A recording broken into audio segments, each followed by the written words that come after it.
है ना, ऐसा पॉलिनोमियल जिसमें वेरिएबल्स की हाईएस्ट डिग्री 1 होती हो, ठीक है ना।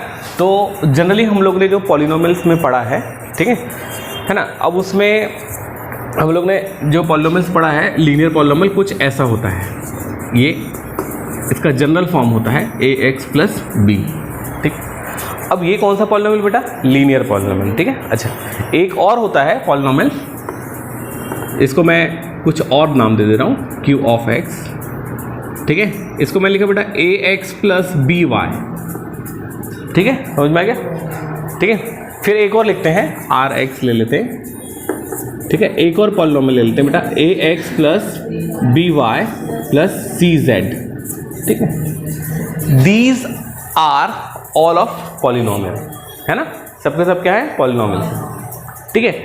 अब ये वाला पॉलिनोमियल 1 वेरिएबल वाला है, ये 2 वेरिएबल वाला, ये 3 वेरिएबल वाला, ठीक है। तो अब आपको समझ में तो आ गया होगा कि यार इक्वेशन 2 वेरिएबल वाला बोल रहे हैं, तो वहां पे हमको 2 वेरिएबल चाहिए। 3 वेरिएबल बोलता तो 3 वेरिएबल, बेटा 1 वेरिएबल बोलता तो 1 वेरिएबल, ठीक। तो हमको है ना, आज जो स्टडी करनी है वो इस 2 वेरिएबल वाले पॉलिनोमियल के ऊपर ही करनी है, ठीक है।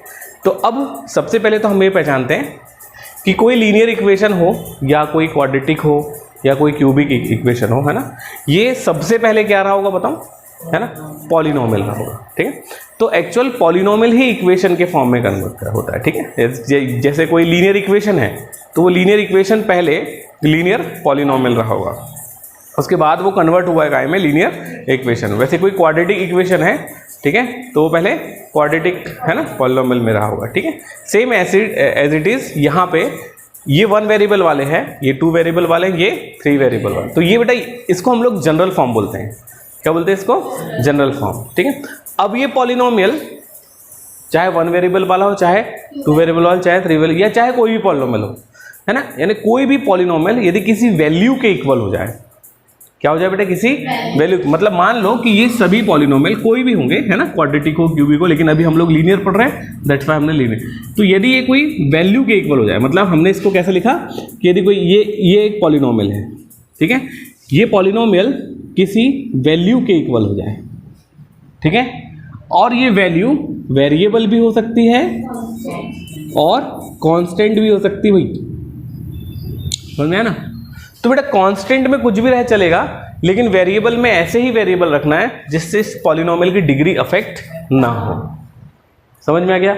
तो अब ये पॉलिनोमियल जिसका केवल एक ही पार्ट था, अब ये किसी वैल्यू के इक्वेट हो गया, मतलब इसके 2 पार्ट हो गए, एक LHS और एक RHS। अब ये इक्वेशन में बन गया, अभी क्या बन गया? इक्वेशन बन गया। लेकिन अब ये कौन सा इक्वेशन है? तो इसके लिए हमको ये पता करना पड़ेगा कि ये यदि पहले कौन सा पॉलिनोमियल था, ठीक है ना। तो अब ये जो भी पॉलिनोमियल रहा होगा, तो मैंने आपको ये बोला कि यदि कोई पॉलिनोमियल किसी वैल्यू के इक्वल हो जाए, वो वैल्यू वेरिएबल या कांस्टेंट हो सकती है। तो कांस्टेंट में आप कोई वैल्यू कंसीडर कर सकते हो, है ना, पर वेरिएबल में हमको ऐसे ही वेरिएबल लेना है जिससे इसकी डिग्री अफेक्ट ना हो, ठीक है ना, जो जिस भी डिग्री का आप पॉलिनोमियल ले रहे हो, ठीक है, बराबर।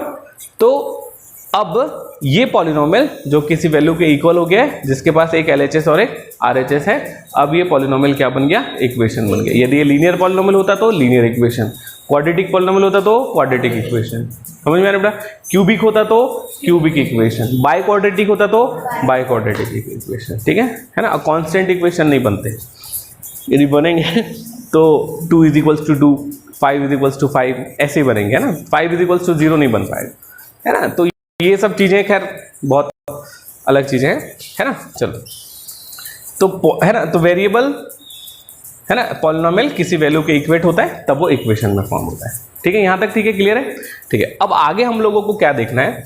तो बेटा जनरली अब हम लोग इसमें ये पढ़ते हैं कि सर किसी, मतलब कोई पॉलिनोमियल कैसे इक्वेशन में कन्वर्ट हो गया, ठीक है। तो मैंने लिखा सपोज दैट, अब ये वाले, है ना, तो मैंने लिखा बेटा इस P ऑफ x को, है ना, ये वाली बहुत नोट वाली बात है, ठीक है। इस P ऑफ x को, ये यहाँ पे, ठीक है, आप देख रहे हैं, तो ये क्या हुआ? ax प्लस b, ठीक है, लीनियर पॉलिनोमियल था पहले, ठीक है। इसकी हाईएस्ट डिग्री कितनी बेटा? वेरिएबल में 1, ठीक है। ईच एंड एवरी टर्म्स में पावर क्या होनी चाहिए? 1, ठीक है। अच्छा, एक चीज और याद रखना, यदि ये पॉलिनोमियल नहीं है तो इसको आप वैल्यू के इक्वेट करोगे तो ये इक्वेशन जरूर बनेगा, पर ये लीनियर नहीं रहेगा, या जो भी पॉलिनोमियल होगा उस फॉर्म में, है ना, उसके इक्वेशन के फॉर्म में कन्वर्ट नहीं होगा। इसलिए मैंने आपको बोला कि यदि कोई भी आप इक्वेशन पढ़ते हैं जिसका नाम दे दिया गया क्वाड्रेटिक है ना, क्यूबिक है, तो वो क्वाड्रेटिक इक्वेशन पहले क्या रहा होगा, पॉलिनोमियल का होगा। समझ में है ना, बस ये चीज, ठीक है। तो एक जनरल सा एग्जांपल लेते हैं, ठीक है। तो अब ये पॉलिनोमियल हो गया ax प्लस बी, देखो मैंने लिखा, यदि ये कोई वैल्यू c के इक्वल हो जाए, ठीक है। अभी c को हमने मान लिया कांस्टेंट है ना, ठीक है, कुछ भी हो सकता है, ठीक है। अब यदि मैं c को इधर ले जाऊं, हाँ मतलब प्लस सी या माइनस सी, लेकिन आपको इसको प्लस ही लिखना है, ठीक है, बराबर, ठीक है। तो ये वेरिएबल क्या हो जाएगा, क्योंकि देखो मैं आपको बता रहा है ना, तो देखो अब इसके पास एक LHS हो गया और एक क्या हो गया बेटा, RHS। अभी इक्वेशन बन गया, ठीक है। अब क्या ये लीनियर इक्वेशन है, तो हम पूरे टर्म्स की डिग्री चेक करेंगे। सभी टर्म में वेरिएबल की पावर हाईएस्ट कितनी होनी चाहिए, 1। भाई यहाँ नहीं है तो कोई दिक्कत नहीं, लेकिन हाईएस्ट डिग्री कितनी है, 1। तो हाँ, अब ये लीनियर पॉलिनोमियल क्या बन गया, लीनियर इक्वेशन बन गया। समझ में आ गया ना, ठीक है। अब यहाँ पे आगे देखते हैं, आगे देखने का मतलब क्या है बेटा, अब देखो, अब मैं 2 वेरिएबल वाले ले रहा हूँ। अच्छा ठीक है, इसी को वो कैसा लिख सकता था, ax plus B plus C is equals to 0, ठीक है ना, इज इक्वल्स टू 0। एक्चुअली ये है इसका जनरल फॉर्म। RHS में हम क्या कर लेते हैं, 0 को ले आते हैं, बाकी सबको LHS में ले आते हैं ना, ऐसा बोल दिया गया भाई, है तो है। जनरली हम लोग किसी पॉलिनोमियल को ऐसे एक्सप्रेस करते हैं, ठीक है। अच्छा, यहाँ के लिए एक कंडीशन ये होती है कि a कभी भी 0 के इक्वल नहीं होगा। यदि 0 के इक्वल हो गया तो ये x वाला पार्ट ही गायब हो गया भाई, है कि नहीं। तुमने किसी शरीर से मुंडी गायब कर दी है, तो क्या किस काम का शरीर, बोले कैसे पहचानोगे सर, चेहरा ही नहीं है। समझ में आए कि नहीं तो भाई सीधी सी बात है ना। तो ये चीजें देखने के लिए, है ना, तो अब ऐसे ही सेम, है ना, अब ऐसे ही सेम बेटा, जब 2 वेरिएबल वाले पॉलिनोमियल को हम किसी वैल्यू के इक्वल करते हैं तो वो 2 वेरिएबल वाला लीनियर इक्वेशन बन जाएगा, ठीक है ना। 2 वेरिएबल वाले लीनियर पॉलिनोमियल को, ये हो गया हमारा ax plus B Y is equals to क्या बेटा, c, ठीक है। इसको जनरल फॉर्म में, ये भी इसका जनरल फॉर्म है, या इसको हम ऐसे एक्सप्रेस कर सकते हैं, ax plus B Y plus C is equals to 0। That is your linear equation in 2 variable.